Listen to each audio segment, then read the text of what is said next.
Top G versus Chase Demore. Let's get into it. This fight was absolutely trash. Like, it was so bad. Top G's coming back.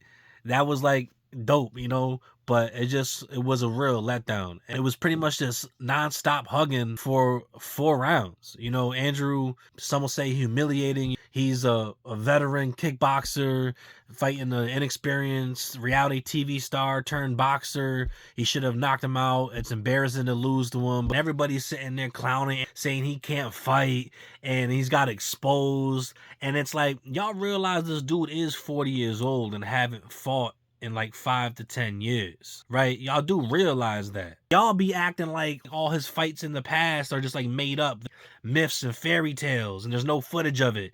And this is like the first time we got footage of him fighting and he got exposed like he can't fight. Like, y'all can go watch his old fights and see that he's not punching like that.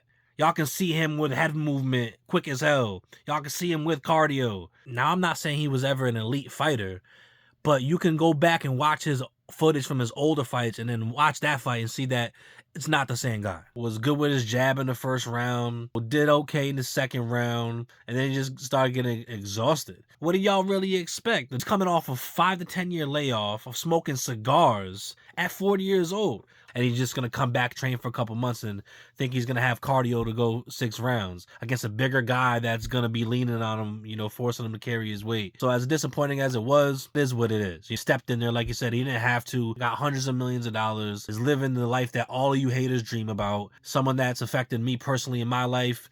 You know, I was going through, you know, dark times a few years ago, helped lifting me up, you know, and put me in a better position. So to see Chase at the end and give him his respect and acknowledge that he also helped him through a dark time, his, you know, suicidal thoughts, and put him in a better place, as he's done for a lot of men. That's why at the end of the fight, when he's clearly losing and he looks terrible, the crowd is yelling Top G, because they're not just fans of somebody that's popular and because they're winning. And then when they lose, nobody's a fan anymore. They start talking trash. These are people that he actually impacted, like real fans. Understood he was 40 and coming back scared him, and that's why he came back. It's about overcoming your fears. Like I said, it's not about losing, it's about not trying. Like, a lot of people sit here and talk about, oh, he lost. Some of y'all never even try. Some of y'all never even face y'all fears. The haters gonna hate regardless. They just want to see him lose. They want to be able to make fun, leave all the negative comments.